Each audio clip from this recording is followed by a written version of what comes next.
রোজা রেখে গার্লফ্রেন্ড অথবা বয়ফ্রেন্ডের সাথে কথা বললে রোজা ভেঙে যাবে কিনা? অনেক ইয়াং ছেলে মেয়ের মনের মধ্যে কিন্তু এই প্রশ্নটা ঘুরপাক খায়। এই তো রিসেন্টলি এক বোন আমার অফিসিয়াল ফেসবুক পেজে একটা মেসেজ ড্রপ করেছে।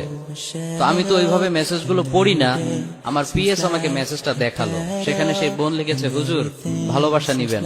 আমার একটা প্রশ্ন ছিল, আর প্রশ্নটা হচ্ছে, রোজা রেখে বয়ফ্রেন্ডের সাথে কথা বললে আমার রোজা ভেঙে যাবে কিনা?